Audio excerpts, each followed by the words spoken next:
Welcome back to another episode of Unfiltered Romance Nights. We are your hosts, Kolleen. And I'm Marjorie. Tonight we have the amazing dark romance author A.L. Maruga. So you have one completed series called Casberry Prep, and then a standalone in the same world, as well as two other series still in progress, correct? Yes. I just, yeah.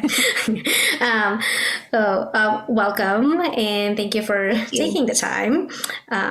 And before we take a deep dive into the book or your books, we have a couple of questions to get to know you better. Okay.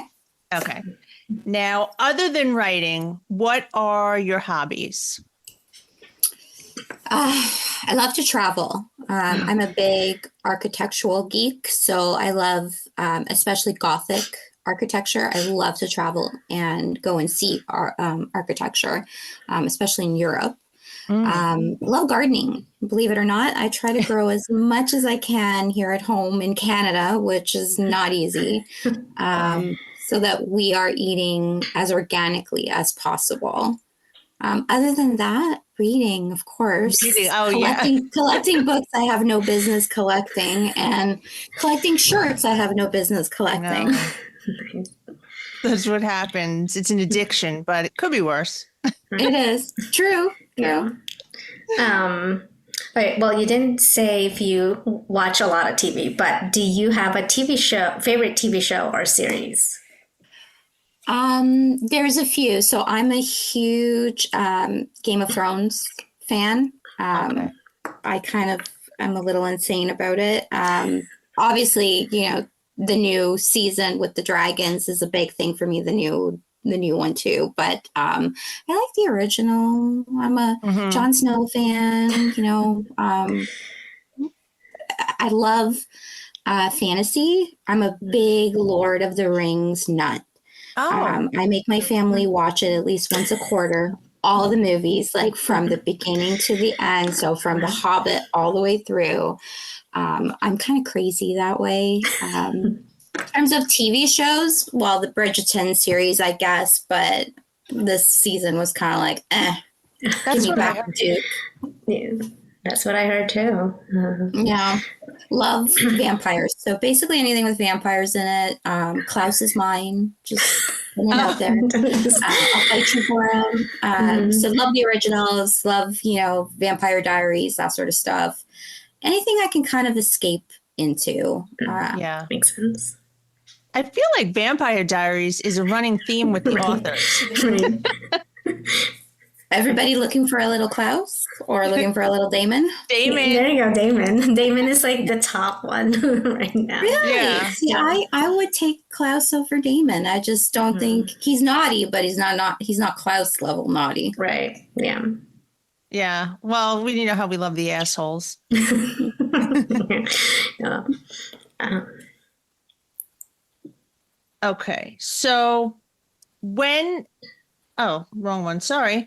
Are you a morning or a night owl? I'm neither, really. I get super cranky late at night, so I don't have like a great tolerance for staying up very late, but I'm also not a super morning person. I don't sleep very well, so you don't want to like come at me at 8 a.m.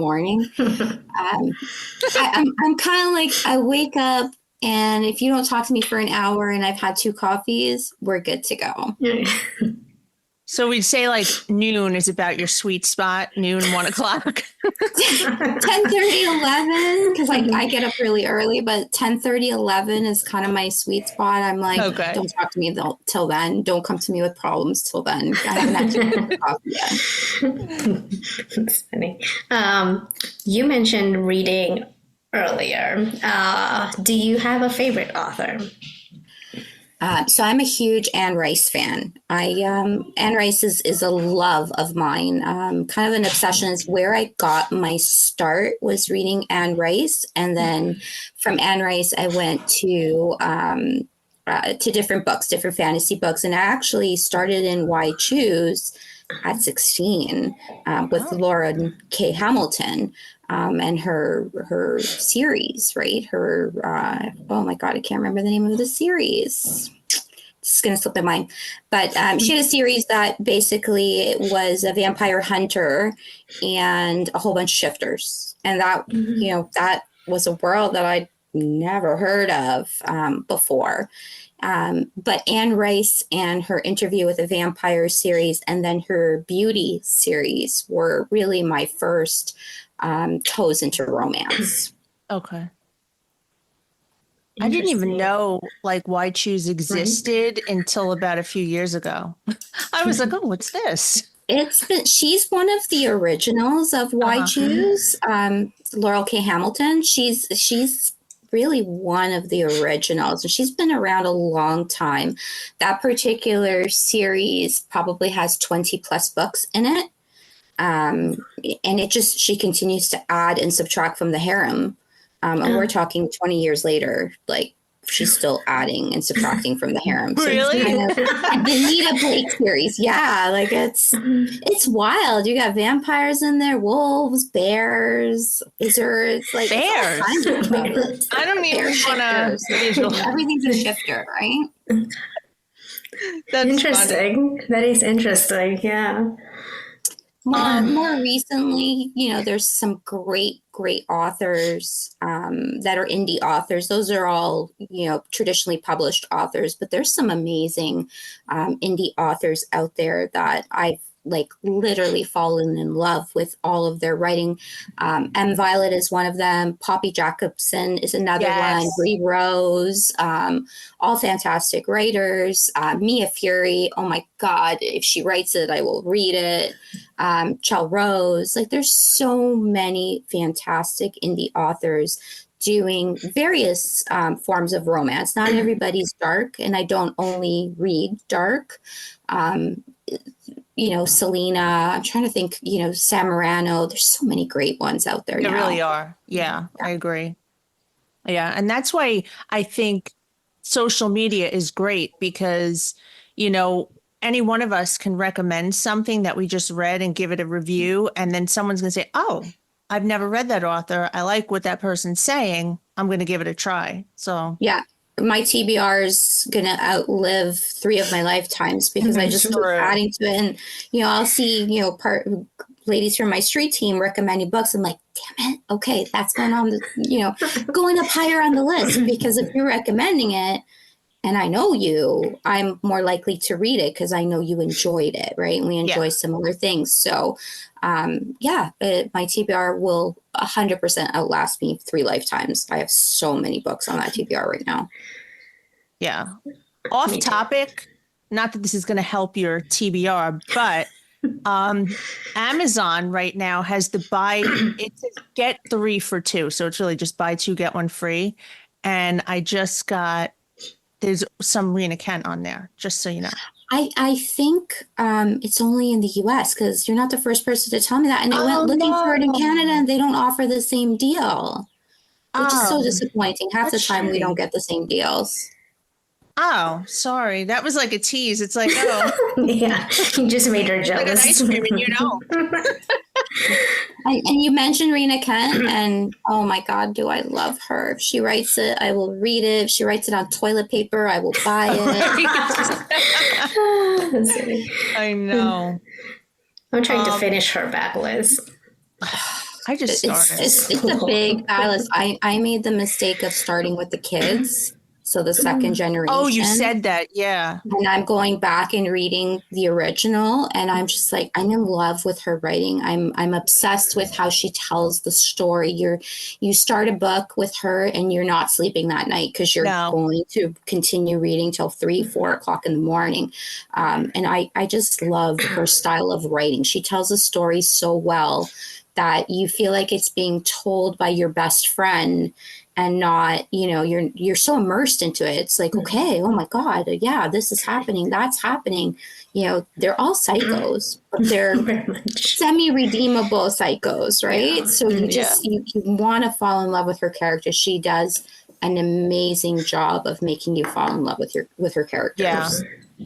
Yeah. I haven't read the Legacy of Gods yet. I have the books, but I just haven't read them yet. I was like, no, I'm going to start in the beginning because I know it's going to be like a long one. Yeah. I don't remember. I think I'm on the Truths and Lies duet. I think that's the one that I'm supposed to be reading next. So Yeah. Well, my I favorite is listen. still Nico and Brand. They're my favorites. I don't think I got there yet. they're in the Legacy of So, Gods, No, right? I'm not ready so yet. good. I heard mixed reviews on that one. I feel like So it's MM, right? So it's not for right. everybody. Mhm. Um, uh, those two characters are in all the other books as, secondary characters. But when you get to their story, you're expecting like an explosion, because one of the characters is so unhinged, like incredibly unhinged. And it's just this amazing love story. It really is. You're like, wait, hold on. Like, he's crazy, but he's also just amazing and gentle, and so much character growth in that particular novel for that character. I wish there was more. Like, if she wrote a second book about those characters, I would read it immediately. I would buy it because it's so good. Now I need to like get on and like finish that, finish all the other Yeah. books and get there. When you're reading, what are your favorite I know you said fantasy, but what are your favorite genres, subgenres, and tropes to read? So I was on a kick with dark romance for a long time. And because I write it as well, I'm finding that like dark nonstop is really kind of messing with my brain a little bit. It's not giving me rest. I will always do an enemies to lovers. I love that trope. I love to write it. I love to read it. But I'm trying to go a little lighter with my reading, and I'm actually going into retellings and fantasy. I want to go into fantasy or to PNR right now for reading, just because I write in an opposite genre, and it's hard. It's hard on your brain to break those two apart, and you're like, wait a minute, did I come up with this story? Did I come up with all of that? Yeah, Oh, it's all okay. mine, right? So if you're not reading what you're writing exclusively, it's easier for you to formulate your own thoughts, right? Your own ideas. And I get nervous. Like, I'm like, wait a minute, I want to make sure that these thoughts are all mine. And I love fantasy. I love PNR. I love PNR, so it's not a hardship. I'm trying to read more mafia. I was never into it. It wasn't my thing, and I was kind of like, but I've read a few that have been really good lately. So I'm like, okay, more mafia. I can totally go into that. And it's not really something I write. So I'm like, yeah, okay, that's going to be a good one. Someone told me that I should start reading sports romances because I don't ever plan to write one. And so I've read in the last 6 months about 4 hockey romances. They're all dark romance, but hockey. I'm from Canada. 6 months out of the year, we play hockey. Right. So, and my son and my husband watch it, and I'm like, I don't want to do hockey. But it's been really good. I've enjoyed it. So, Yeah. I'm going back to hockey romance this week. Like, that's all gonna be reading. Yeah. It's like, I was always on the fence about sports romances, right? Because I'm not really. Yeah. I was like that last year until I read hockey, like dark hockey. It was S. Massery's Hockey Gods. And then I was like, oh, okay, now I get why people are like loving this. So, but it's depends on who the author is. I wouldn't just like read it just to read it. So she tells a good story. She does tell a good story. I've read football ones, and I'm like, and I love football. So I'm like, I don't think there's enough there to capture my interest, but the hockey ones have kind of done it. Yeah. So, yeah. Yeah, those are pretty good. Yeah, I don't think you can get really super dark with football players. For me, I think like for just me, like I have an author that I read that she does football and hockey. So her and her sports romance. She's not dark anyway to begin with, so I still enjoy hers. But I haven't really like read other authors that does football romance.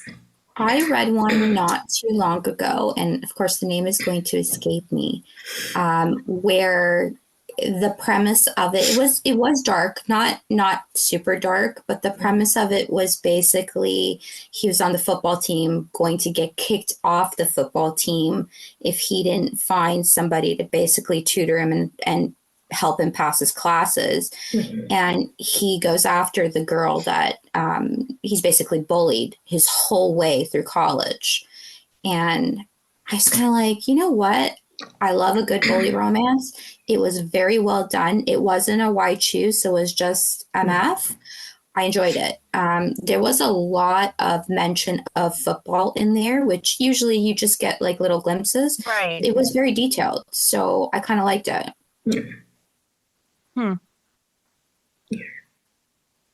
Yeah, I mean, I think I read one that's White Shoes, but I didn't finish the series.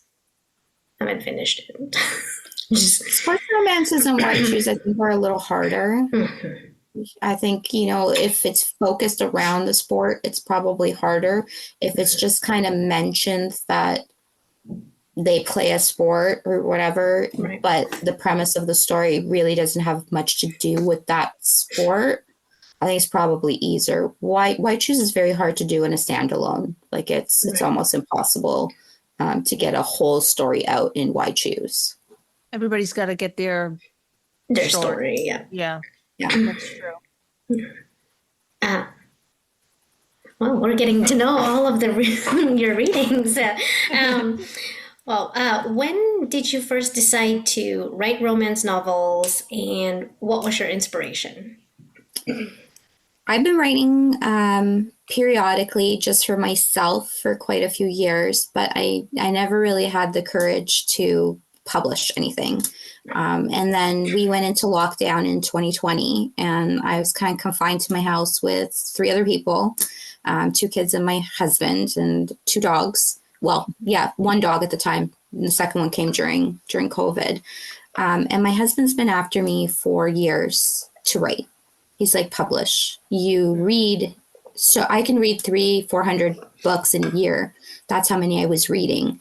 And he's like, you have all these great ideas. I've read a few, things that you've written. You need to write.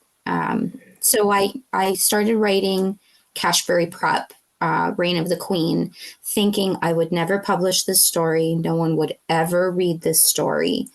And I kind of started writing it in 2021, into 2022, kind of taking breaks, wasn't really serious about it. And then 2022, I decided I would publish. And if nobody read it, then at least I attempted it. I would attempted one story.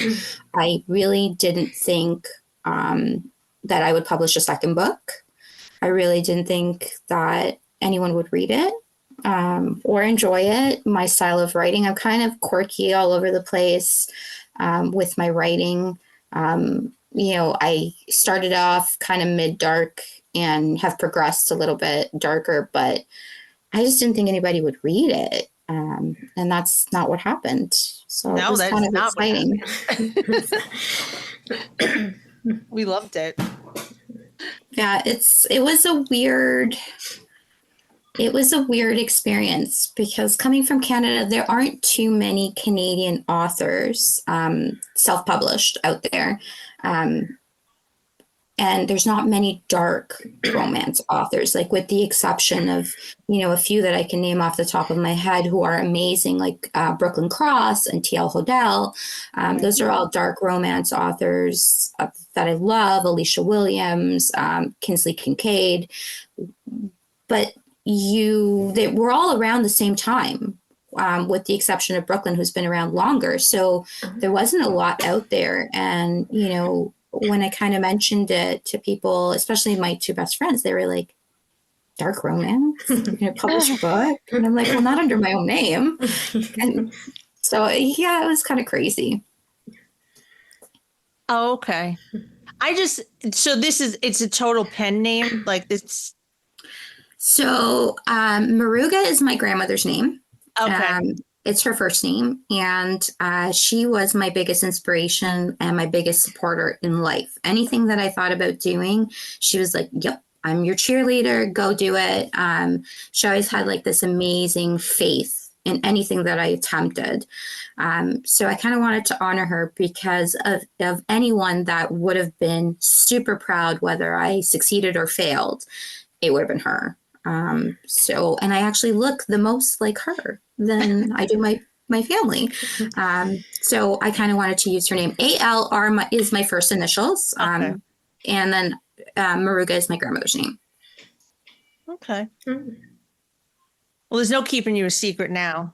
People are finding me on TikTok, and I had an experience at a social event, like a family event, and there was this woman who I did not know.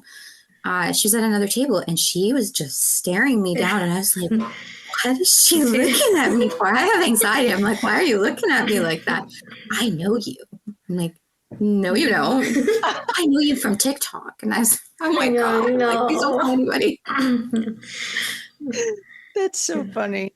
So I think the other day I get an email like, oh, you might know this person. And then I was like looking at it, I was like, that's my coworker blocking you before you can even see me. I'm like, no, let's not do that. Like I usually like block everybody on my TikTok, like family wise, and like if they even pop up on my FYP and I know they're not following me, I'm just gonna block you because I know you. Let's not. Well, it's not a secret anymore here. Yeah. It was a secret. I got all the way to Rise of a Kingdom, so 4th book in, before I actually confessed to my parents. And only because I dedicated the book to my mother and mother-in-law. That was like, it was Mother's Day. They were here, and I was like, oh my God, okay, here we go. My mom is Catholic. My mother-in-law is super Catholic. So, picture a little Portuguese lady and a little Spanish Guatemalan lady, and both Catholics. And here's me writing like dark romance with white shoes in it. So I can confess, and my mom's reaction was priceless. She's like, am I in these books? Did you write these books about me? And I was like, no, you're not in it, right? So we kind of slowly told everyone else, and the reactions were like very positive. Nobody really cared. My brother was like, I'm never going to read it, but I'll buy it and put it on a shelf if you want support. And I was like, great, thank you. That's awesome. Yeah. That's good. I like how many books do you typically release in a year, would you say, on average? So my first year out had 6 books. Oh, wow. 5 books. Okay. I've released 2 already this year, and there are 3 more to come, plus a surprise. So the possibility that 2024 will end with 6 books is very high. Oh, wow. Oh, I love that. Thank you. More books to add on the TV. More books to add. Yeah, I'm not a slow writer. I can write pretty quickly. My problem is motivation and focus. I have ADHD, so if I don't hyper focus, I'm like, oh, let me go check TikTok. Oh, let me go check Facebook. And then I lose my groove. So once I start writing and hyper focusing and I have a deadline, I can pop out 10,000 words in a day or 2 without any problems. And I write big books. Like my books are 200. Yeah. They're big. That's amazing. They're 200 pages and up. I don't think Reign of the Queen is almost 600 pages. Like it's a big book. Yeah. Well, I'm going to need you to write because you are the queen of cliffhangers and you leave me every time. What Be My Salvation? Is that the third? That's the last one for the Brotherhood series. Yeah, that's the last one. Yeah, those were brutal cliffhangers. I thought, Cashberry Prep were bad, but I think Be My Sinner might actually be worse. Oh. Did you break a phone or a tablet? No, well, I hope my boss doesn't see this, but she probably won't. Like I was supposed to be working and I was like, well, I just got to know what's going to happen. And this was after Be My Sinner. And I was like, what the fuck? I'm like, what? And then you did it again with the second book. I was like, oh shit. It's not even like some cliffhangers you could say, okay, I could see how that could have happened. I did not see that coming. Yeah, I kind of, so Be My Sinner, I wrote the ending before I wrote the book. Oh. So I knew that was going to be the ending. I don't plot. I literally sit in front of the computer and let it flow. The only thing I do is I do deep character analysis. I know everything about my characters before I start a novel, but I don't plot. I kind of have an idea of where the story's going to go, but I'm not a plotter. With Be My Sinner, I knew that ending was coming before I started the book. Before I wrote the first word, that was the ending. And it was the same thing with, I knew the ending of Be My Sacrifice. I knew what was going to kind of happen, but I didn't know it was going to happen like that. So I knew what that character was going to do, right? It was planned, but it just kind of happens. It was the same thing with Reign of the Queen. I didn't know that cliffhanger was coming. And when I wrote it, I was like, oh, okay, that's where we're going with it. So I just kind of let it go that way. Yeah. Yeah, she was just telling me about it. I was like, well, I'm gonna wait until the whatever last book it is, because I can't. I'm not patient when there's like when there's cliffhangers. It's like, can you give me the next one? The whole series. Yeah, and I might.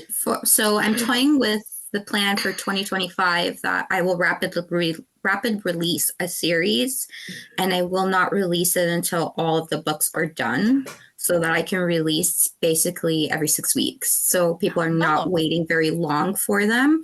You're not waiting very long now. You're waiting about 2.5, 3 months max for the next book. But my hope is that 2025, you will see, 2025, you won't see a lot of books right at the beginning of the year, because I will rapid release once I have all the duets or the trilogies ready to go.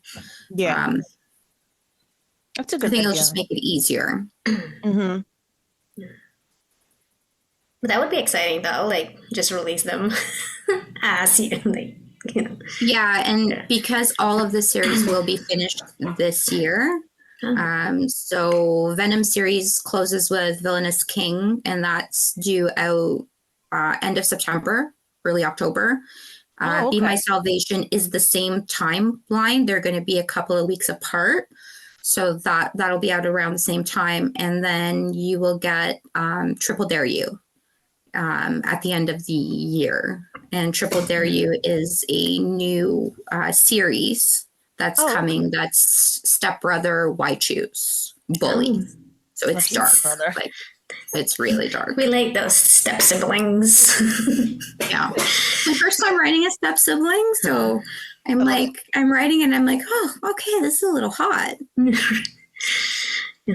then you add the bully aspect. And then it's just like, that's... Yeah, I thought I would go back to my roots with Cashberry Prep with the bullying. But where Cashberry Prep, the bullying was majority in the past, this is present. So it will have a lot more triggers because it is present bullying. It's not childhood bullying. They're adults. Yeah. What did we have on the last one? Over 40 triggers? Over 40? 72 because I uncondensed them. So if I condense them down, we're at 55, 56. And then when I uncondense them, we're at 72 triggers for Be My Sinner and Be My Sacrifice. That's all I have to say. Yeah, big trigger books. Like, I kind of laugh. I was having a conversation with another author a couple of weeks ago, and she's like, yeah, I have a lot of triggers. And I'm like, send me your trigger list. And I was like, oh my God, you're an angel. Like, there's nothing here that would shock me for sure. And just in comparison, like some of my triggers are they're real triggers. Yeah. I'll say. I don't But think I love it. read the triggers. I just like go through it. Like, Yeah. yeah, They're I'm just either like, shopping lists or they're not, right? Like yeah, for I me, do they're read Yes. shopping them. lists. And it's been interesting to see other authors' shopping lists because then I'm like, I don't know what that is. So let me go find out. And once I do a deep dive finding out what that is, I'm like, that will end up in a book for sure in the future. Yeah, yeah. I think majority of like what I look is like what the tropes are, and then I'm like, okay, it's dark romance, whatever. Like I'm just gonna go through it. But then like some people when I do a review, they're like, what are the tropes? I don't know. I didn't read them. I know they're in there. Just go find it. Yeah. I'm like, don't ask I me. don't have any real triggers other than animal abuse. I'll still read it, but I want to know it's in there, and I will never write a book with animal abuse because it's a trigger for me. I've only had an instance where, there were triggers in a book, but it wasn't listed, and it had me down for the count. Like I could not read that book. I had to stop reading the book. If it's there and I know it's there, that's different. You're prepared for it, right? But I try not to do that to my readers. I'd rather give you an extremely in-depth list of triggers so that you can decide for yourself and for your own mental health whether you want to read my books than surprise me with something that may scar you. Right. Yeah, I mean, I think like there's one book that I was like, I read the triggers ahead of time. We were given like the triggers, and I was like, okay, that's fine. I don't mind it. But then once I start reading, I was like, it's not like it's a trigger. It's just more like, oh, I don't like. I should have like just skimmed through that. Yeah. Just But You gave me more stickers. sorry, it's like I should have. I meant to like lock the door. They knew they know that if it's closed, nobody is supposed to be. Well, we have a surprise guest this evening. Gonna make it into a book. Right? Oh gosh, that's funny. Um, Well, there's a difference. Like when it comes to triggers, are you doing it for the story, or are you doing? And I don't mean this isn't mean you, or is it just for pure shock value? Now, if it's just for shock value, I'm not interested, and I don't find that with your books at all. But there are a few that's like I'm going to put as many as I can in this one chapter, and it's like it just didn't even make sense. Yeah, like I know for me, it has to make sense to the story, and I won't add it in if I can't make it work with the story. And oftentimes, what ends up happening is I write the story. I don't remember what the triggers are that I've written, and then Darcy's one of the first people. Darcy, my PA, is one of the first people to read the book. Before it goes to editing, and she will make a list, and she makes a huge in-depth list, and she'll send it back to me, and I'm like, that was in there?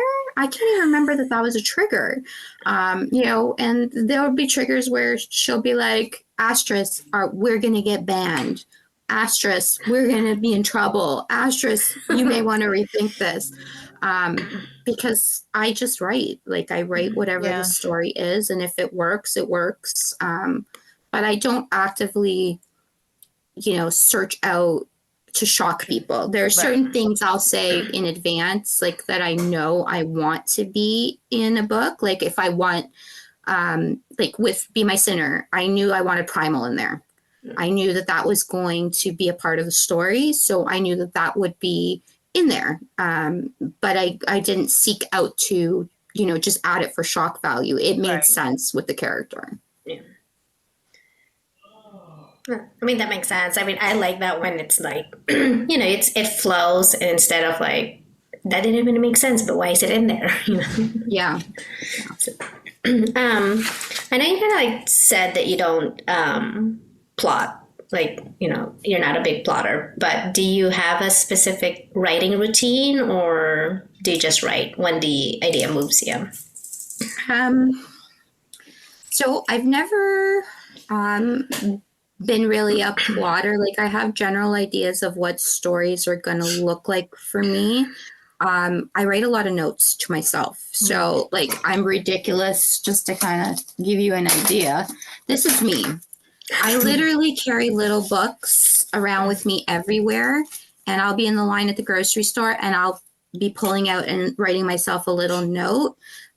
Same thing, when I'm driving, it usually happens to me when I'm driving, and I'll pull out the little book or I'll send messages to myself. I don't plot in the sense like a regular plotting author or somebody that's a plotter, but I do kind of know where the flow of the story needs to be. And I know ahead of time the spice level that I want it to be, in the darkness level. Some of them end up going a lot darker than I thought they would be. Like a perfect example for that is The Queen's Serpent. That was supposed to be a mid-dark for me. I didn't want it to be very dark. I didn't want it to be on the same level as Be My Sinner, and it is very dark. It's a very dark book, and it was not intended to be. It's just the way the story ended up working out. Now, when you come up with these stories, do you usually have the title first, or does the story tell you the title? Like, will you let that guide you? With Cashberry Prep, I had only Reign of the Queen, and I had no idea what I was going to do for the other two books, so no title. I wrote the stories and literally had no titles for them. With Be My Sinner, so Brotherhood of the Sacrament, I knew the titles going in. It just worked out that way. And with The Queen's Serpent, it was a comment for that character in Corrupted Kingdom that caused the title of the book, because it's a spin-off of that series. Yeah.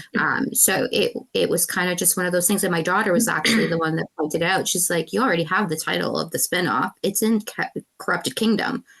And I was like, no, it's not. I went back and I looked. Yes, it was. It's in Corrupted Kingdom. So I don't usually know the titles. I'm not great with that. I kind of know the blurbs before I know the titles, if that makes sense. I kind of know, where it's going to go, but not really what to call it. And I always use the title somewhere in the book. So you will always find the title in the book, in the story. So I know you kind of like do, like dark romance, and then it's white shoes or stuff. Do you have any plans to write any other subgenres that you haven't written already? So PNR is coming in 2025. I'm going to I'm in an anthology for a PNR book, and I will be releasing a retelling that is a PNR. I'm not going to tell you what it is yet. And my plan is for a trilogy in PNR for 2025. Why choose? But it will be PNR.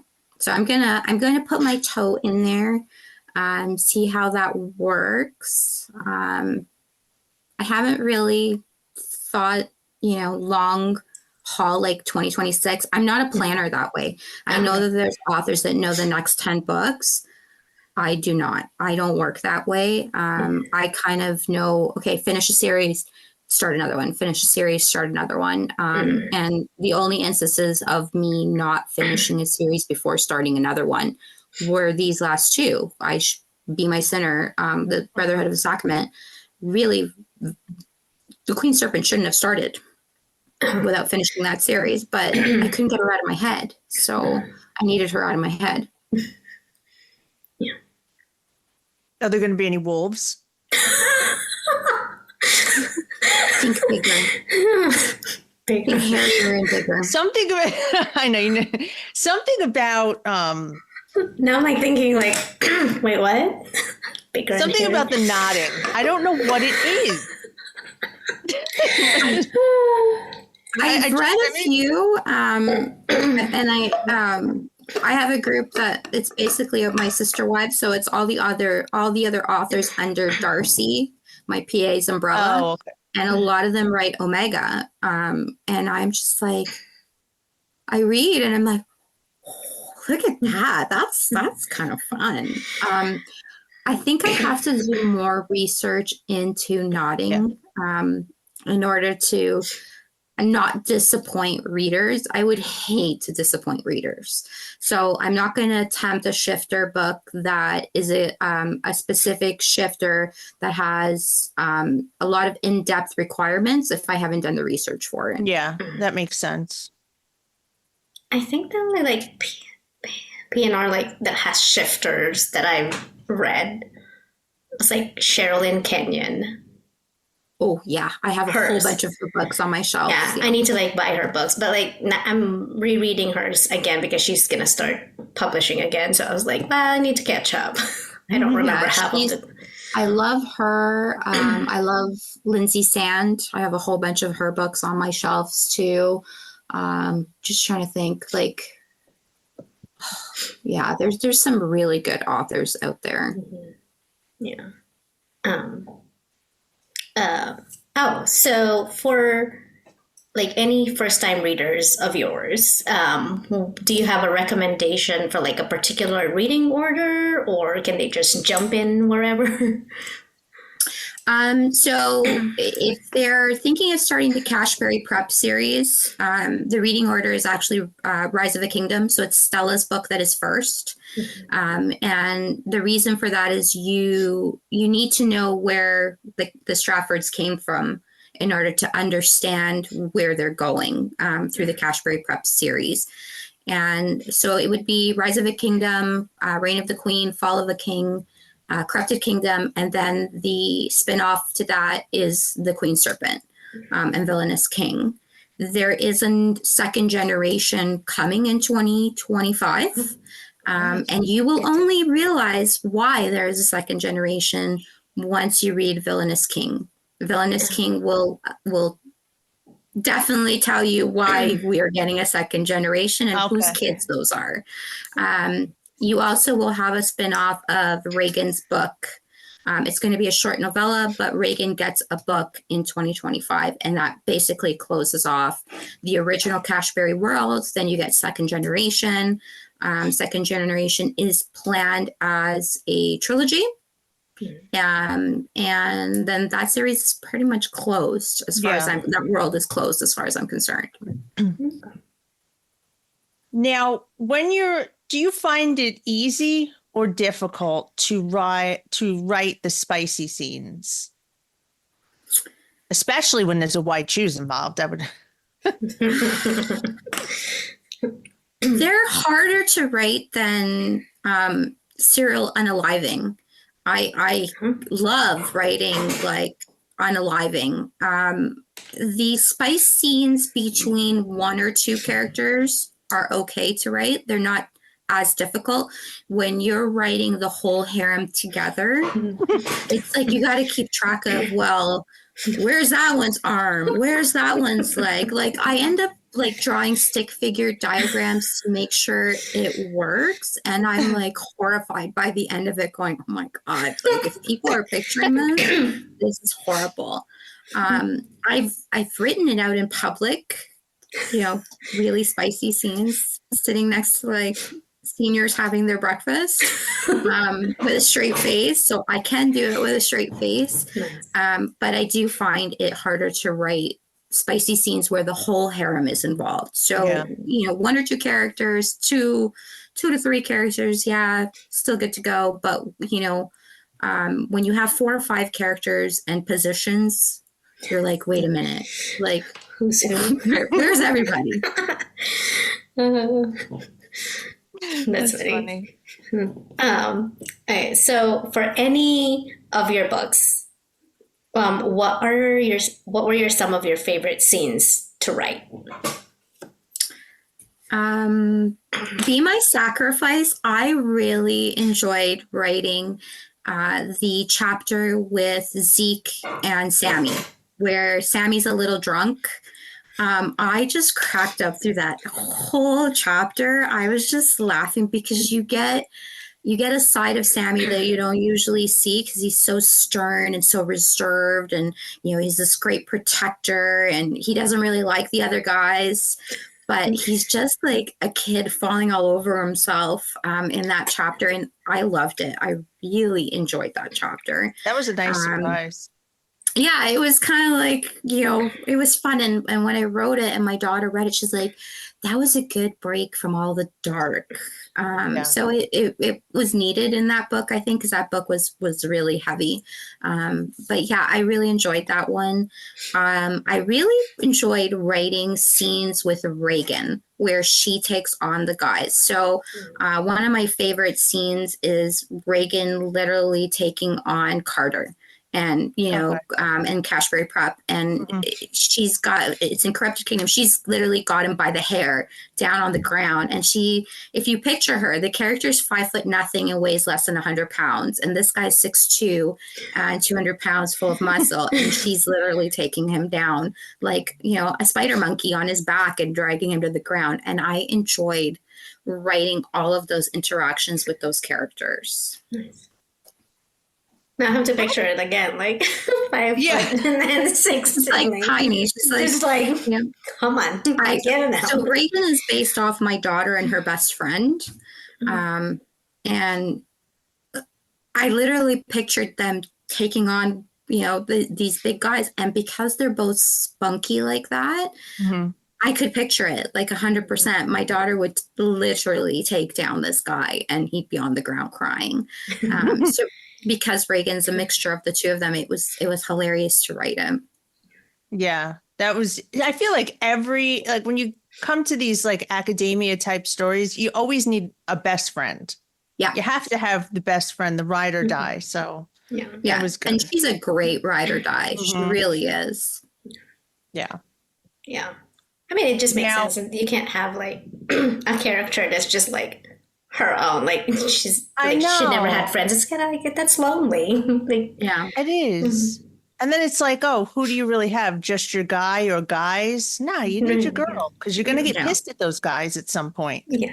You need somebody to that you can call and say, I need you to bring a shovel and don't ask any questions, and they're in the car.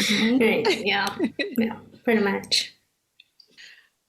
How do you come up with these unhinged characters like Diego? Because let's be honest, like there was a lot that he did that I was like, oh, hell no.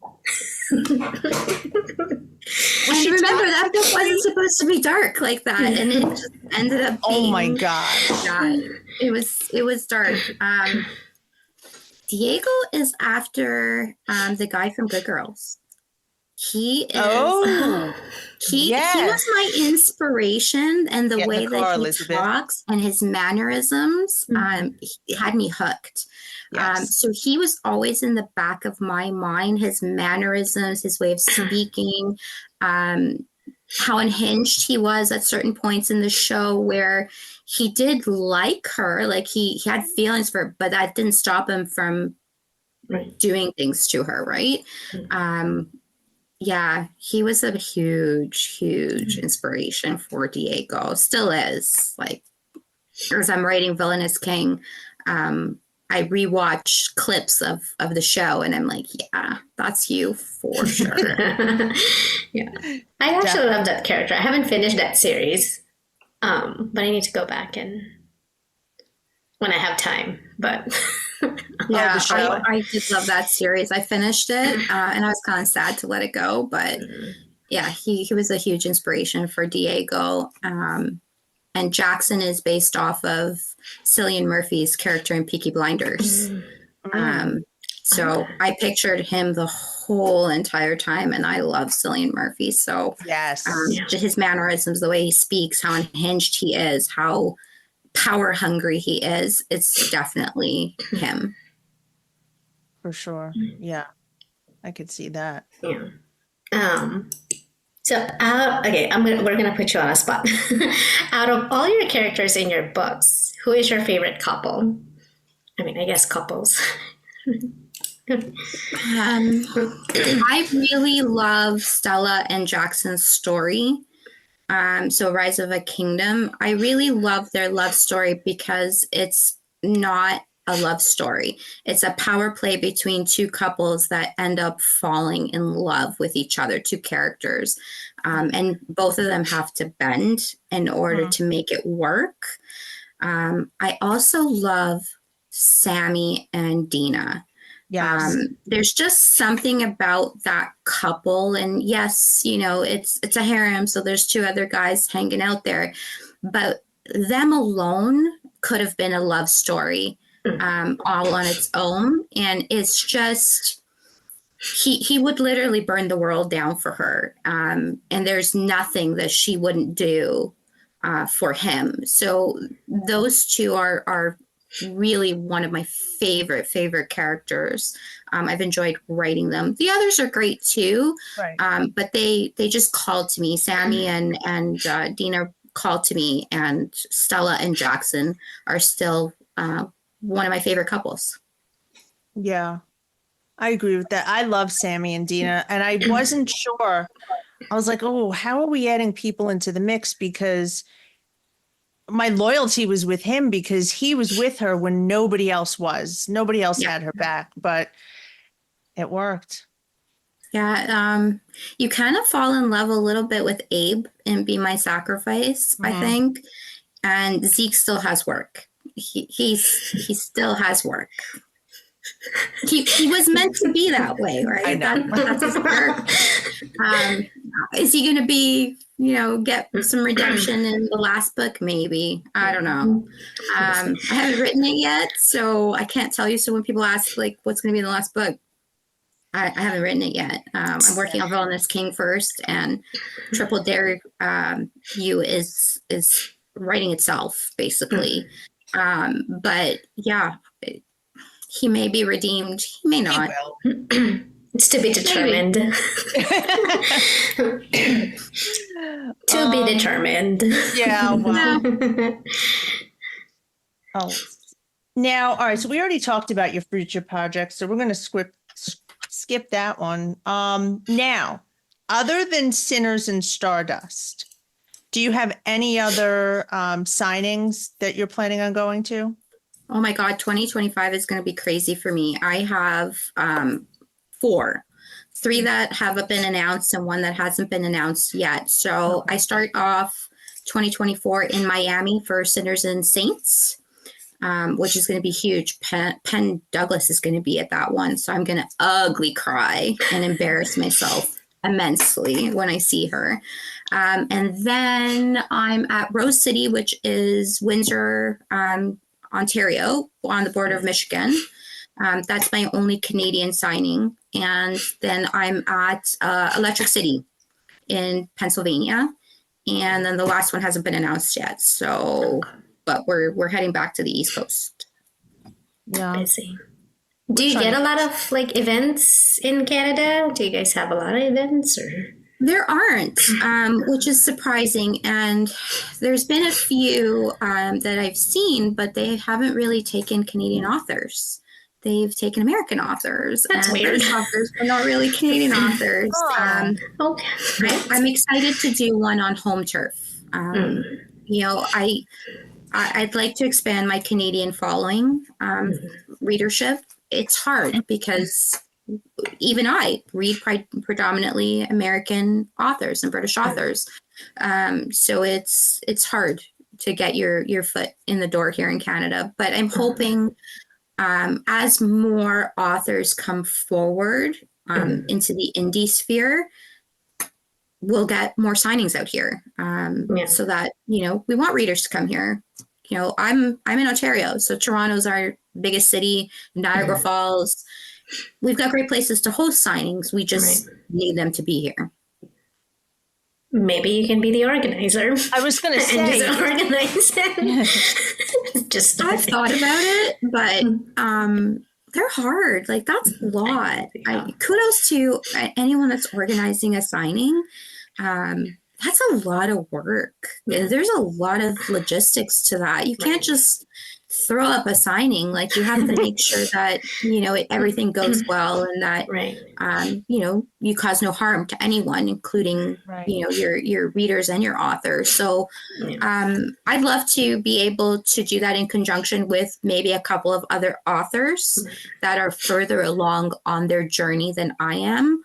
I'm not ready for that yet. I'm focused on trying to get a bunch of books out. Yeah. Yeah. Yeah, I think that would be like a whole year of planning too. Like I feel like and at this point, the time restraint that would be, I could write a whole bunch of books in that time period. So I'd rather release books at this point than trying to organize a signing. But I love attending them. I've only attended one, so my second one will be Sinners and Stardust in August, and I'm super excited for that one. I'll be seeing you then. Because I'll be going. Awesome. I have a whole bunch of stuff and to give away.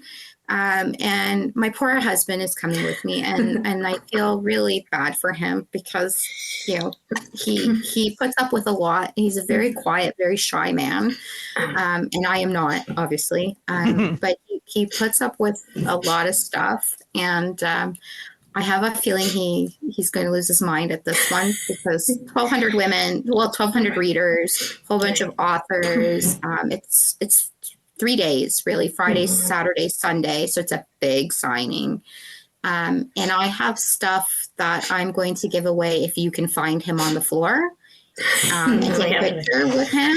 I will have very inappropriate things to give you if you can take a picture with him. So he's going to be like running and hiding from people for sure. So it'll be like flag him, like I'm going to like put up a picture of his shirt in the Sinners and Stardust group. And I'm like, if you find this man and you take a picture and you tag me, come to my table. I will have gifts for you. And they might vibrate. So come and get them.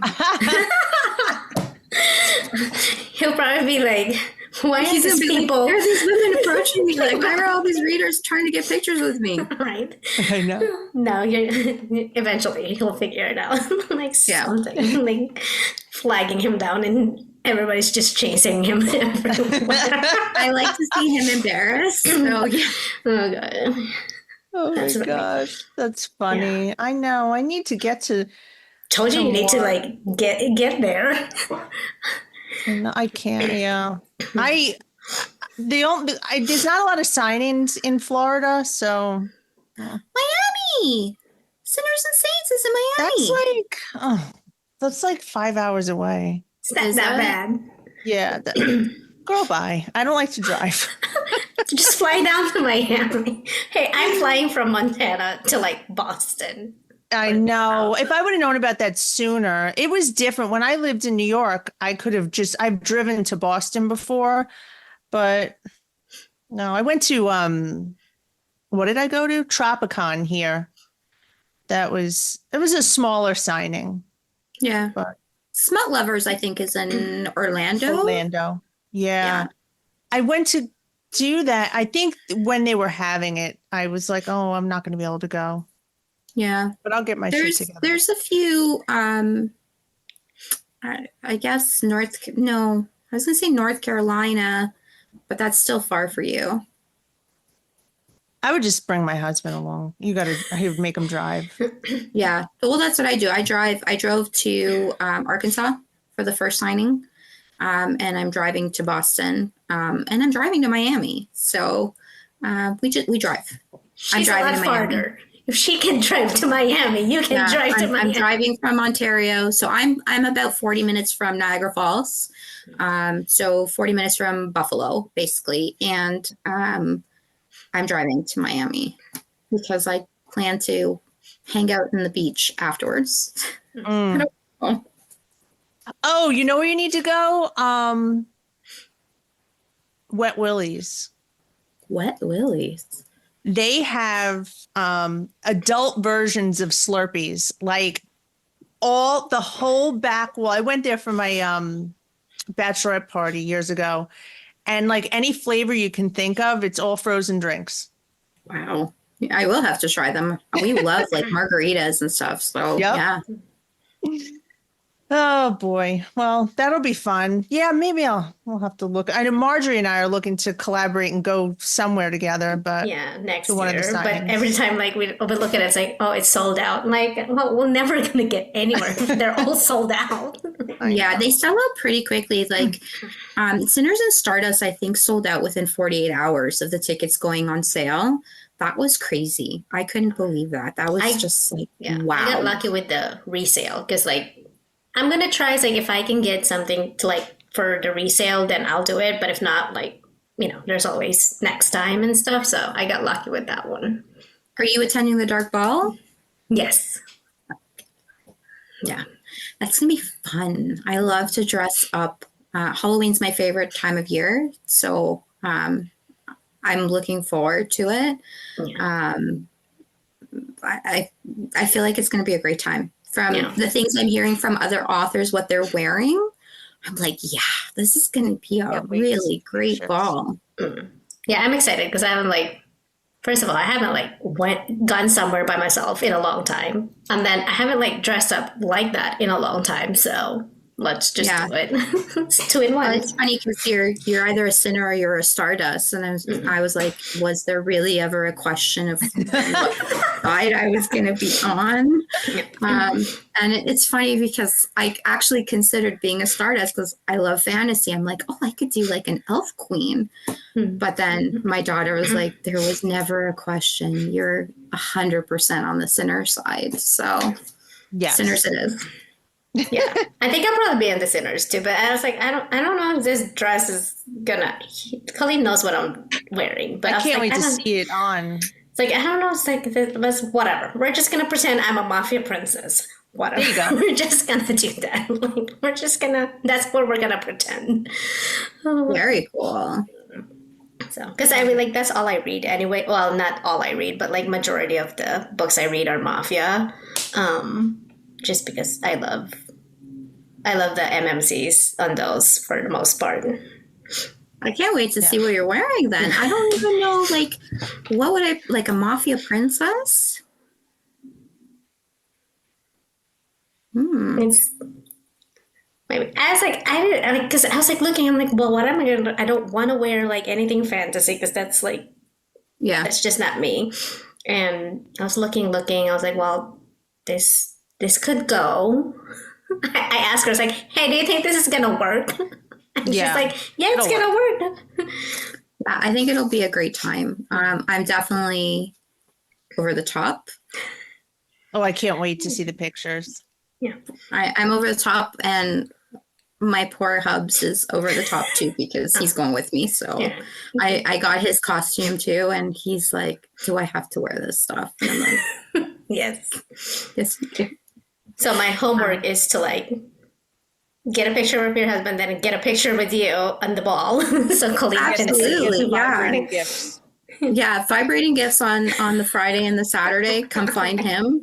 Tag me in the picture, and you'll look for the back of his shirt. So if you find him, you'll find him right away. And if you find him, tag me. Come get a gift. Vibrating. Oh, that's gonna be interesting. Don't put it in your suitcase. Don't put it in your carry-on, maybe. Well, I don't think. I'd rather put it on my suitcase, I think, instead on my carry-on. Yeah, don't put it in your carry-on. Like it's accidentally like start vibrating and be like, that's not True. mine.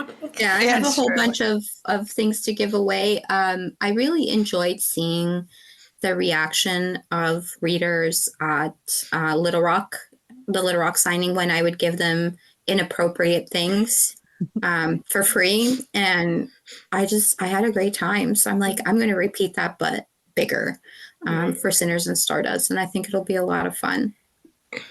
I'll be like ditching my friend. Like, hey, just stay in line there. I'm gonna hunt down something around. Just wait for me. There's a long line. Well, it'll have his shirt will have my logo on it, so you won't have to look very hard. Unless he's you'll see him hiding. wandering about. Unless he figures out what's happening and then he starts hiding from everyone. Yeah, my plan was to tell him on the way down to the signing floor, and not tell him before that. And he doesn't know what I've ordered and what I have. Good idea. But I was literally going to tell him in the elevator, like, by the way, I've tagged you in a photo, so good Just luck be with prepared. Be prepared.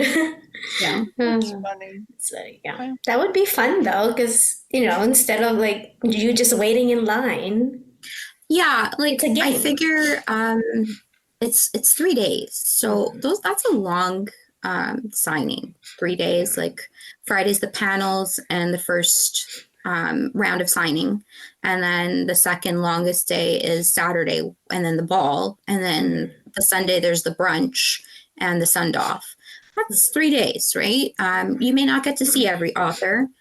You may not know every author, but I figure you should go away with goodies if you can.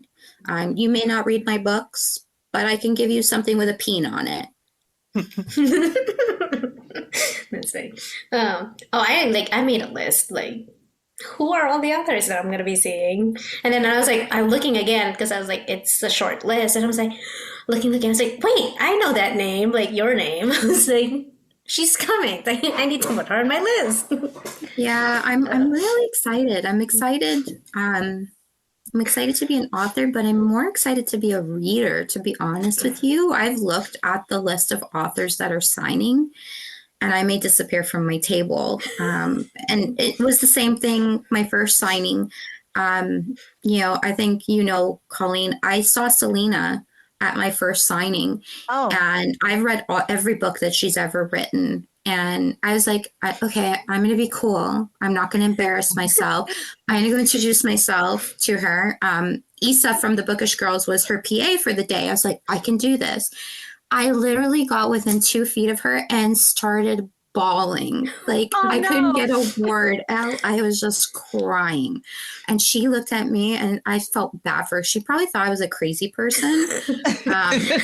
Signed a special edition book for me, but I couldn't get my words out at all. I was just ugly crying. And my husband's like, you're so embarrassing. Like, what's the matter with you? And I'm like, I know, but I didn't think I was going to see her. And I didn't think I was going to speak to her.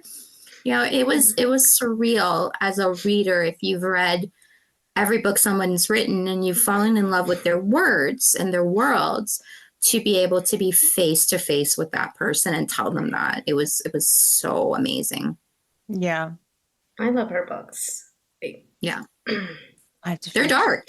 They're dark, yeah. I think they're a dark ride. Royals is dark. I thought I got Bad Apple as a special edition, and it's so pretty. It's on my shelf. No one's allowed to touch it. It's like one of my favorite things. I'm like, nobody touched that. She does some great books. Yeah, I started with Crystal, and I was like, oh, this is dark. Yeah. And then I get to Royal. I'm like, oh, I take that back. This is dark. Yeah, that's that whole group of I think it's 5 books. Five. Yeah. Mm-hmm. Yeah. You get to a certain point in the series. I think it's book 3, and you're like, oh my God. Yeah. I was like, at some point, I was like, I don't think they're gonna end up together. I was like, after this day, I was like, I don't think they're gonna end up together. I don't know how you're gonna redeem him. But it worked out. Like, I think it did. She's perfect for him, for his character. I don't think anybody else could be with him, like, besides Harper. Yeah. Nobody's gonna survive him besides her. Yeah, and then the twins, and there's a lot going on in that series. I'm excited for one of the twins. I don't know about the other twin. I forgot their name. I always mix them up. Both are bad, but I think one is worse than the other.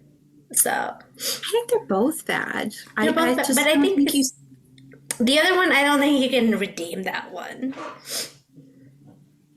At the end of, okay. So somebody ruin it for me. Well, we're not we didn't say anything.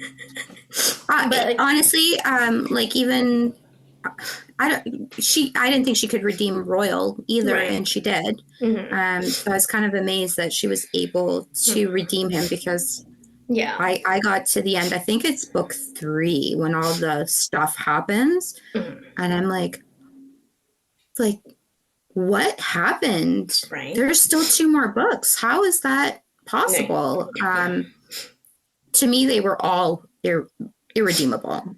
Even at the end, I was kind of still a little pissed with Royal, and I was like, you just like totally slid by this much. And to me, I was like thinking to myself, I was like, well, if you've read Crystal, you kind of like get why he turned that way, kind of thing. Because like I had a friend that they started with Royal, but they haven't read Crystal, and I was like, well, he wasn't like that in Crystal's book. I was like, oh, I love him. Like, he's cocky, he's an asshole, but he wasn't like that bad. But I said, it's like, if you've read Crystal, then you read his, it kind of makes sense. Not that I'm excusing him. But it makes sense. I actually think the twins are worse than he is.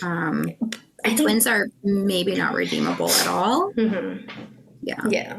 Well, somebody, like, I was talking to a group before, and they're like, well, did you not read the ending of Royal? I was like, I read the whole book. I'm just like saying, like, you kind of want to see if they're going to be redeemed or not. So. I think I only read I didn't read that series. What I read, The Rain King? The Rain King is the one. Yeah, I read that. I haven't read that one yet. I have the books here. They're on my shelf.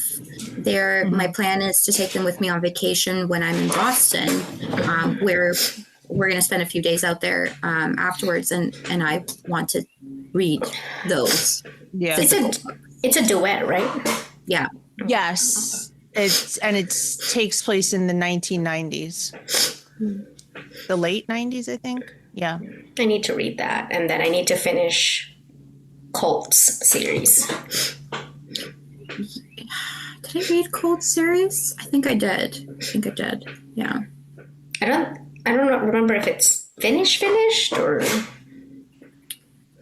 Which one's the darling one? That's Preston. So I think I've read Preston. It's a duet. That was hard for me to read for some reason, a little bit. It's their story.